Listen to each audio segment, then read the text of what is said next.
educators. It's Alex. I'm talking to you today about 4th grade for the fall semester, week 2, which is the Starburst rock cycle. This lesson is mainly teaching the kids about the 3 different kinds of rocks, so sedimentary, igneous, and metamorphic.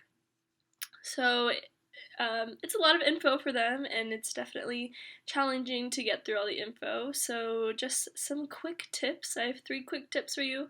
My first would be give yourself enough time. So like I said, you have to teach them about 3 different kinds of rocks, what they look like, how they feel, and how they're made. So it's a lot of information. Definitely, as you're planning for this one, think, okay, let me split up my hour with enough time to get through all 3 and to make sure they understand all 3. Second, a little add-on to that, my second tip would be to incorporate your activities into the explanation. So what I usually do is I go through one rock, show that rock, let them feel that rock, and then have them do the activity, and it's just a little easier, keeping it fresh in their brain, comparing the real rock to the experiment. My last tip would be have the students make a chart. So I think this is a super important step for allowing them to compare and see where these rock types differ.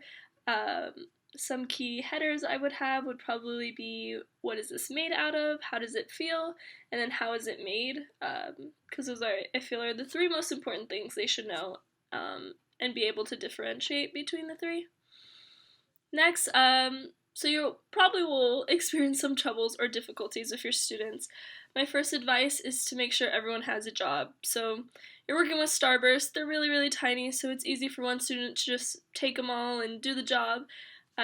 So what I would do with each rock, I'd say, okay, if you've already gotten a chance to squeeze the Starburst, it's someone else's turn to do that job. Or if you've already unwrapped Starburst, someone else gets to do that, so everyone can have an opportunity to participate and they don't feel left out.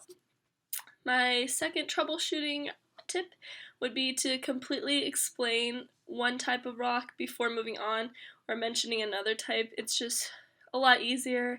You can make sure the kids understand it before you move on to another rock, and you don't have to worry about always jumping back and forth or jumping between experiment and explanation. So for my last troubleshooting advice would be to ask for help when passing out materials to save time. So again, time is of the essence with this lesson. There's a lot to go through and a lot of mini activities, so I would definitely ask the kids to help you pass out. It'll just save you time, and they always love doing that, so it'll get them involved as well. This lesson isn't too bad in terms of hard concepts for the students to understand. It's very visual, which is really helpful for them. The students tend to like something that they can click with and see firsthand. Okay, I get this. This is what's happening. So you should be okay. I hope these tips help, and good luck this week. Bye!